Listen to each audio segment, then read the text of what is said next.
Our next guest enjoys solving complex problems, so it might make sense why her first passion was mathematics. Today, Cheryl Dizon-Reynante works at Cancer Care Manitoba.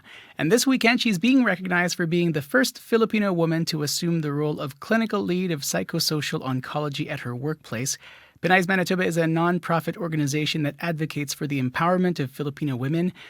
It's honoring her and 3 other Pinays. Cheryl is in studio this afternoon. Welcome. Hello. Be here. What a good energy. Congratulations. Thank you. What did you think when you were invited to accept the Trailblazers award? Oh, it was such an amazing feeling, but also humbling, I guess, Faith, just because, well, many Filipinos in Manitoba know that it was Trailblazers in our families that led us to come and settle in Canada, which is a big dream for many families. So I think it's really those Trailblazers that deserve credit. I mean, it's a big deal as well. How would you characterize how big of a deal it is? I think now at this point in my life, Faith, I'm realizing how big of a deal it must have been to leave parents, siblings, your home country to walk new paths and settle into this new country with big hopes and dreams. I don't know that feeling. My parents do. So it's incredible. It's very humbling. Talk more about psychosocial oncology. I mean, how do you make that connection? How did you get into it? I think I told you this morning, Faith, that my best subject in high school was math. Mm-hmm. So always thought that I would fall into some kind of, logistical industry like that. But when I went in to do my undergrad, I fell in love with psychology. And then people, I guess, just sort of saw something in me, opened doors, and I decided I wanted to be a professional helper of some sort. And you actually went to become a counselor as well. I did. And so from going into counseling to what you do now, what do you see as sort of the thread that puts all of that together? Oh, that's a good question. I do still do counseling, Faith, so it's hard for me to let the clinical piece go. Yeah. But when I was asked by my mentors at work to step into a leadership role, I thought a lot about it. But I have a wonderful team, Faith, like really people with such heart who put patients and families above all else and really give it 150%. So my team really sustains me in my work. That's challenging. Must not be easy work, though, because you help manage a team of folks, and the work that they do is also not easy. No. And what's a gift, Faith, is that we do take time to support each other formally with clinical rounds, but also with open doors. When it's been a hard session, we really talk it out and support each other because we hear challenging stories of fear and uncertainty.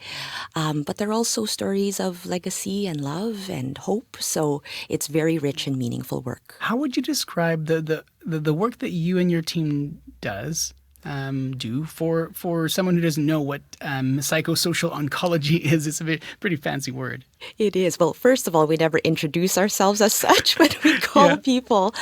We say counselor is a more general term, but trying to capture what we do it can be hard for us to explain. It's complicated. The counseling piece for sure, but when people need, for example, they can't afford to get to cancer appointments, medical appointments, we scramble. We call upon our team, our partners within and outside the organization who do tremendous work.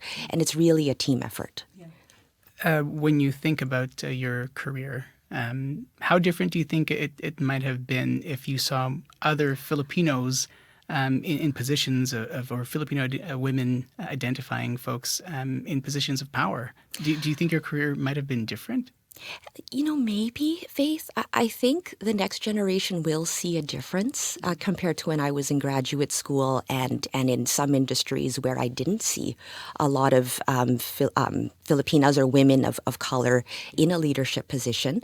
In healthcare, it's different. I walk those halls, Faith, and I feel like I belong. There's on the floor at any given time, there can be 4 or 5 languages that can be spoken at once. So I feel like I belong there. Sounds like a community for you. Oh, absolutely. What do you think those folks who helped open those doors, who kind of poked / nudged you into this direction, what do you think they would say about where you are now?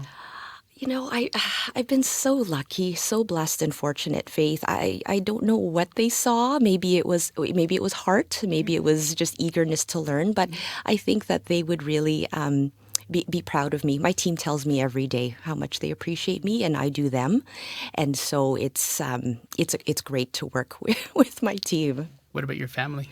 Oh, my family. What have they had to say when you told them that you'd be at the big gala by Pinays Manitoba this weekend? There's another team. I'm so fortunate to have almost 30 people, I think, of my family and friends that are going to be joining, and those It's going to be can't. a party. It is, with dancing, I think, and everything. So it'll be fun. I hope you're going, Faith.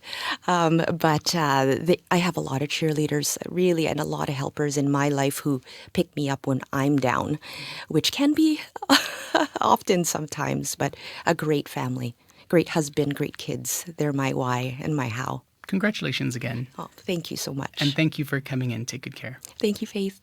This weekend, Pinays Manitoba is honoring 4 Filipino women with Trailblazer Awards. And of course, that includes Cheryl Dizon-Reynante for being the first Filipino woman to assume the role of clinical lead of psychosocial oncology at Cancer Care Manitoba.